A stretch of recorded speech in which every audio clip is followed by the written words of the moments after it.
কথা বলো না। না না না, আমি কারো কথা আমি শুনবো না। হয় আমি এই বাড়িতে থাকবো, না হয় তোমার এই নষ্ট ঘন্টা থাকবে এই বাড়িতে।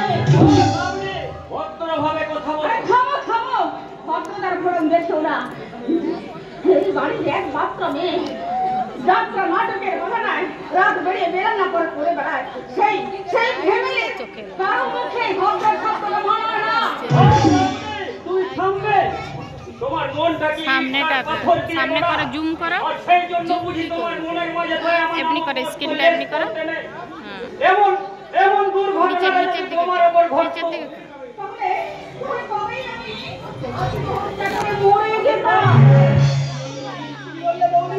আরেকবার কথাটা বলো তো শুনি। একবার দেখো, আমি হাজারবার বলবো। সত্যি তোমার দিদি যদি বেঁচে থাকতো, তাহলে তার ওই কালা মুখ দিয়েছে তোমাদের সবার সামনে দাঁড়াতো না। হয় গলায় দড়ি দিয়ে গাছে ঝুলে পড়তো, নয়তো পুকুরের জলে ডুবে ওর কালা মুখটা লুকোতো। আমার দিদির উপর যা কিছু ঘটেছে সেটা কি সবটাই মিথ্যে? নিজেদের চরিত্র দুর্বলতা থাকতে তোমরা সবাই মিলে একটা মিথ্যে গল্প সাজিয়েছো। তাহলে আসল সত্যিটা তোমার কি বলে মনে হয় বৌদি? তোমার কি মনে হয় একটা মেয়ে অযথা কোনো প্রয়োজন ছাড়া শুধুমাত্র সহানুভূতি পাওয়ার আশায় নিজের কলঙ্কের মিথ্যে কাহিনী নিজেই প্রচার করে বেড়াচ্ছে? তোমার দিদি তার স্ফূর্তির মুখরিত কাহিনী থাকতে এই মিথ্যে কলঙ্কটা সাজিয়েছে। কি বলতে চাও তুমি? তো চোখ থাকতে অন্ধ, ঘোড়া মহিষ সেজে চোখ কান বন্ধ করে বসে থাকো বলে এই বাড়ির অনাচারগুলো তোমার চোখে পড়ে না। তোমার বাবা মা সব জানে, আর এও জানেন যে তোমার দিদি ওই যাত্রা নাটকের বাহানায় রাতের অন্ধকারে গিয়ে কারো না কারোর সঙ্গে ফুর্তি করে। তোমার সৈন্যানি তোমার মুখটা ভেঙে দাদা, কি করছিস দাদা? এই নোংরা আবর্জনা হাত লাগে কেন কেন তুই শুধু শুধু তোর হাত লাগে নোংরা করছিস? কি বলবে আমি নোংরা আবর্জনা? তার প্রমাণ তো তুমি আগেই দিয়েছো বৌদি। নোংরা আবর্জনা না হলে তোমার মধ্য থেকে এমন দুর্গন্ধের বিশ্বাস তো বেরোতো কেন? ওর কথায় কিছু মনে করিস না ভাই, ওর মাথা খারাপ হয়ে গেছে। ও একটা পাগল। পাগল হলেও বৌদি তো কয়েকটা সত্যি কথা বলে দিয়েছিলি দাদা। কি সত্যি রে দিদি? আর যদি আমি গলায় দড়ি লাগিয়ে ঝুলে পড়তে পারতাম, দিদি তুই আমি যদি ভরা পুকুরের মাঝে ঝাঁপিয়ে পড়ি আমার এই কালা মুখখানা লুকোতে পারতাম, তাহলে হয়তো তোদেরকে আর এমন কথা শুনতে হতো না। আরে ও দিদি, তুই যদি ভরা পুকুরের মাঝে গিয়ে মুখ লুকাস, তাহলে আমরা কোথায় মুখ লুকাবো রে দিদি? তখন কি সারা সমাজ আর এই সংসার আমাদের দিকে আগুন তুলে বলতো না কি সত্যি হয়তো মেয়েটা কলঙ্কিনী ছিল?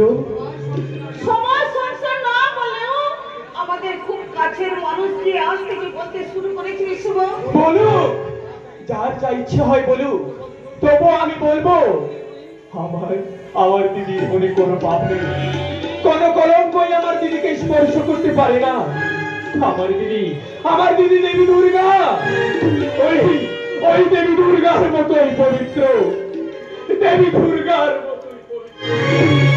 সমাজ যদি তোর মতো সমাজ সরল করতে খাই, তাহলে যে ট্রিটমেন্টটা পাল্টে যেত। এই দাদা, বৌদির মতো তোরও কি মনে হয় আমি একটা দুষ্কৃতিটা নেই? আমার দেওয়া ভোট নিজের ভাই ফোটা দিতে তুই ঘেন্না করি না? বুঝতে কেন ঘৃণা করবো রে পাগলি? আগেও তুই যেমন আমার বোন ছিলি, আজও তোকে আমি আমার সেই বোনটাই ভাবি। কিন্তু বাবা কি আমাকে আমার আগের মতো ভালোবাসতে পারবে? আমার মতো একটা দুশ্চরিত্রা কলঙ্কিনী মেয়ের জন্য আমাকে তার মেয়ে বলে পরিচয় দিতে এই বাবা লজ্জা পাবে না? তোর দাদা আমি নয় মেরেছি, ভীষণ ভয়ঙ্কর লজ্জা পেয়েছি। কেন জানিস? বাবা হয়ে মেয়ে লজ্জার প্রতিশোধ নিতে পারিনি। নেবেন বাবা, কার উপর প্রতিশোধ নেবেন? সত্যি সত্যি আপনার মেয়ের লজ্জা চুরি হয়েছে, না নিজেই আপনার মেয়ের লজ্জা বিলিয়ে দিয়ে এসেছে?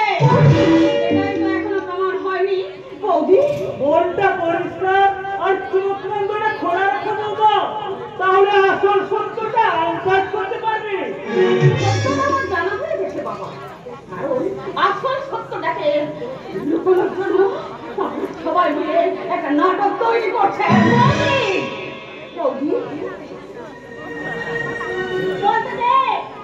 বলতে দে বাবা, বলতে দে, বৌমাকে সব কথা বলতে দে। যতই বলবে ততই ওর মন পরিষ্কার হবে। বলে বৌমা, তুমি তোমার সব কথা খুলে বলো। আপনাদের মেয়ে যদি সত্যি রেপ হয়ে থাকে, তাহলে যে রেপ করেছে তার নামটা এখনো প্রকাশ করছেন না কেন? কেন ধর্ষকের নামে থানায় গিয়ে অভিযোগ করছেন না? কোনো অপরাধ না করেও আমাদের বোনটা সর্বহারা হয়ে হাহাকার করে কাঁদবে, আর সেই লম্পট জানোয়ারটা কিনা অন্যায় করেও পার পেয়ে যাবে। বল দুর্গা বল, কে তোর এমন সর্বনাশ করেছে? কেন তুই সর্বদা কাজ করে দিচ্ছি না রে মা? ওই এ বাবা, কি দুর্ভাগ্যের কাল বৈশাখী আমার উপর দিয়ে ছুঁয়ে গেছে। সেই বৈশাখী যদি এই সংসারের উপরে পড়ে, তাহলে আমাদের সংসারটা একেবারে ছাড়ছাড় হয়ে যাবে। দুর্গা! বাবু, তোকে বলতেই হবে, কে ওই শয়তান? বল, বল দুর্গা বল। তুই শুধু একবার সেই লম্পটটার নাম বল। দাদা, বলো বলো বলো, তবু একটি মানুষ সরকারটার নাম বলে দাও, আমি নিজের হাতে ওকে গুলি করে মারব। অনেক কথায় আপনি হ্যাঁ বাবু নয়, বাবু নয়। আজ আমি এই তোমাদের দুধে তোমার দাদা হয়ে তোমার কাছে দাঁড়াচ্ছি। বললেন কোথায়? আজ সকালে শুনলাম কে বা কারা যেন দুর্গাকে রাস্তায় রিপ করে ফেলে দিয়ে গেছে। আজ আমাকে অবাক লাগছে, আমারই এলাকায় একটা ধর্ষিতা হয়ে যাবে, অথচ আমরা তার এই প্রতিবাদ গড়ে তুলতে পারবো না। প্রতিবাদ করতে না পারলে প্রতিবাদ তো হবে বললেন কোথায়? নিশ্চয় নিশ্চয় হবে। আমদানি প্রতিবাদী মানুষগুলোর মতো আমরাও এই এলাকার মানুষগুলো একটা প্রতিবাদ মঞ্চ গড়ে তুলব, আর সেই মঞ্চের মাধ্যমে দুর্গাপুরের অসম্মানকারীকে খুঁজে বের করে তার উপযুক্ত শাস্তি দিতে হবে। আর তার জন্যই তো দুর্গাপুর নিজের মুখে সেই ইজ্জত হরণকারীর নামটা ফাঁস করো। আরে বাবা, বলার মতো কিছু থাকলে তো বলবি। এই সবই যে গুণবতী বোন আর তোমার বাবা মায়ের চক্রান্ত, সেটা একদিন না একদিন ঠিক টের পেয়ে যাবে। আমি বলে গেলাম। আমি কোনো কথা শুনবো না, আজ তোকে বলতেই হবে। থাক থাক পরম থাক, দুর্গাপুরীর মানসিক অবস্থা খুব একটা ভালো নয়। ও একটু সুস্থ হয়ে উঠল, তারপর আমি নিজে এসে দুর্গাপুরীর মুখ থেকে সব কথা শুনব। হ্যাঁ কাকিমা, হ্যাঁ, এই ব্যাগটা চলুন। এটা কি আছে বাবা? না না, এমন কিছু নয়, সামান্য ফলমূল আর একটা হলদির সাথে। এগুলো এগুলো আমি দুর্গাপুরীর জন্য নিয়ে এসেছি। এগুলো দুর্গাপুরী খেলে তার শরীরে বল হবে ভোল।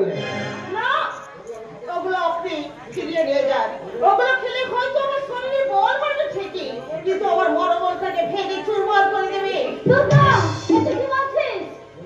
বলবেই তো কাকিমা, বলবি তো। এত বড় একটা ঘটনা ঘটে যাওয়ার পর দুর্গাপুরীর মানসিক অবস্থা খুব একটা ভালো নয়। তাই বলছিলাম, বরং তুমি একটা ভালো নার্সিং হোম থেকে দুর্গাপুরীকে অ্যাডমিশন করে নাও। ও ট্রিটমেন্টের জন্য প্রথমেই করতে হবে, আমি জানি না, কারো অনুগ্রহে দাঁড়িয়ে আমি বেঁচে থাকতে চাই না। এইভাবে ধীরে ধীরে মরাচ্ছি, আমার একেবারে শেষ হয়ে যাবো, একেবারে শেষ হয়ে যাবো। তো কিছু ফুল ফলের আরতি, যতই দুর্গাকে নিয়ে প্রতিবাদ মিছিল হোক না কেন, এই কলঙ্ক মেনে নিয়ে কে আবার আমার মেয়েকে বিয়ে করতে এগিয়ে আসবে? হ্যাঁ, ঠিকই তো। আপনাদের যদি আপত্তি না থাকে তাহলে আমি না হয়ে তার দায়িত্ব। আপনি আপনি কিনা দুর্গাকে ছি ছি করো, এত ছোট মন তোমার, যাকে এতক্ষণ মন বলে দেখে তাকে কিনা আমি বউ করার কথা ভাববো? আরে বাবা, লোকে যে আসলে আমাকে খচ্চর বলবে। হ্যাঁ, তাই বলছিলাম। দুর্গাকে আমি আমার বউ নয়, বৌমা করে বলি। আপনারা হয়তো এটাই জানেন না, আমার আরেকটা ভাই আছে, ছোট থেকে ও মুম্বাইতে মানুষ হয়েছে। আমি বললে সে নিশ্চয়ই দুর্গাকে বিয়ে করতে রাজি হয়ে যাবে। না না না, আমার জন্য আপনাদের কাউকে কিছুই ভাবতে হবে না। ছেলে মানুষই করিস না দুর্গা। উনি যে যেতে এসে ওনার ভাইয়ের সঙ্গে তোর বিয়ের প্রস্তাব দিয়েছে, এতে তোর সাথে বোন হয়েছে রে। মনে করিস এতে তোর সাথে বোন, সাথে বোন না তার উল্টো কিছু ঘটে, সেটা তো ভবিষ্যতেই বলবি। কিন্তু এভাবে হঠাৎ বিয়েতে আমার কোথাও রাজি নই। রাজি না হলো, রাজি তো না হলে কি হবে বলো? দুর্গার জীবনে একটা এত বড় বিপক্ষ যার পর ওকে কে বিয়ে করবে?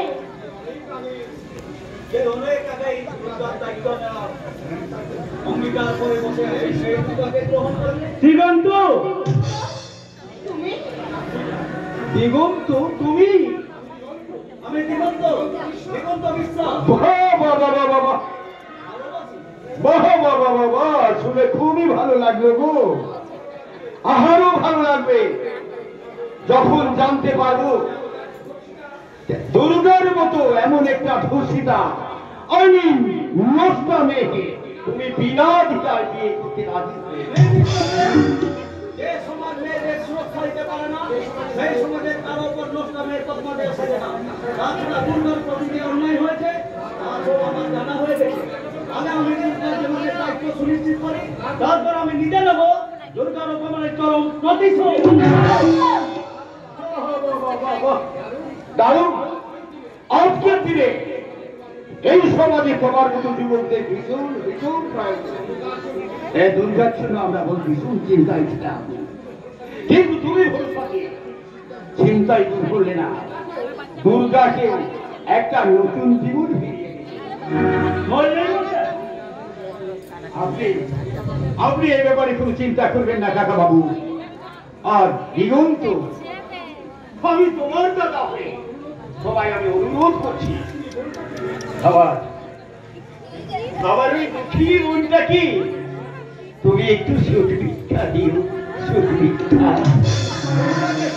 জন্য আমি আপ্রাণ চেষ্টা করব। আছি বোন। হ্যাঁ, নিজের শরীরের দিকে খেয়াল রেখো, কিন্তু ওই ফুল আর হরলিক্সটা টাইম মতো খেয়ে নিও। আছি কাকা বাবু, আছি দিগন্ত। এই দুর্গা বোনের বিয়েতে আমি আবার আসবো।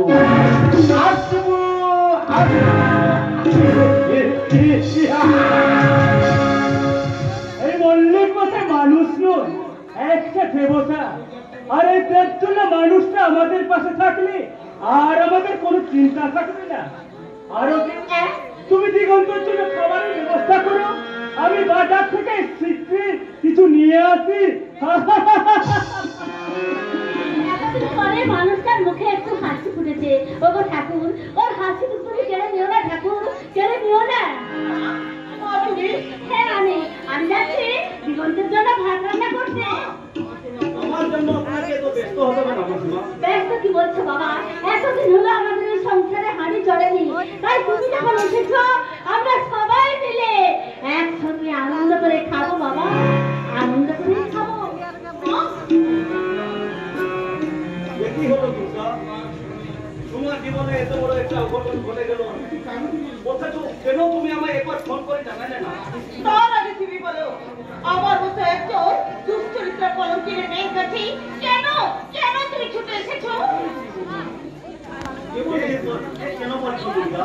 বাচ্চাগুলো দাঁড়িয়ে আছে। সূর্য ভালোবাসা কখনো উপযুক্ত হতে পারে না দুর্গা। চেষ্টা তো হয় গো।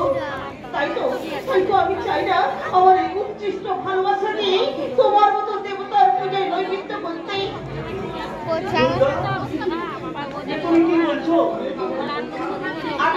আমি অনেক আগেই বলতাম, কিন্তু বাবা মা কষ্ট পাবেননি, আমি সে কথা বলতে পারিনি। কিন্তু এখন বলছি, আমার মতো একটা দুশ্চরিত্রার মেয়ের কথা ভুলে কি তুমি এখন এখান থেকে চলে যাও।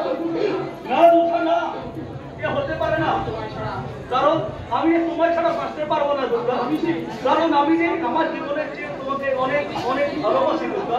কিন্তু আমি তো নষ্ট হয়ে গেছি গো, আমার হৃদয়টা যার মরে গেছে। আমি আমার মৃত সঞ্জীবনী সুধা ঢেলে দিয়ে আবার তোমাকে নতুন করে পাঠিয়ে করবো দুর্গা। দিগন্তদা, এসো দুর্গা এসো, আর কোনো দ্বিধা সংকোচ নয়। পবিত্র সম্পর্কের অভাব ভালোবাসার সম্পর্কে নিয়ে এসো, আমরা দুজনকে আপন করে নিই। দিগন্তদা,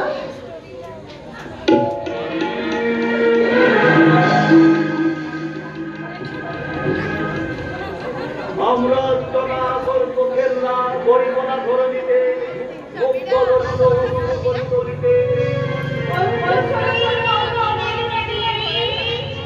রচিবনা মোরা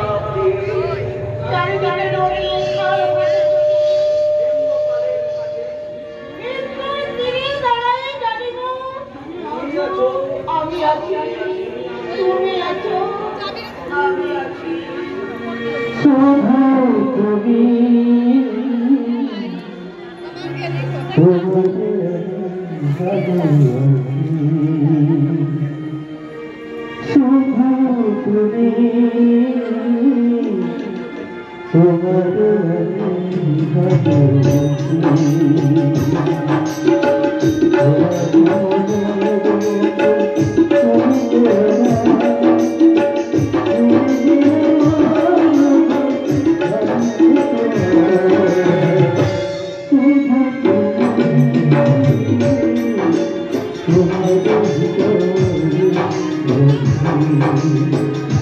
Thank you.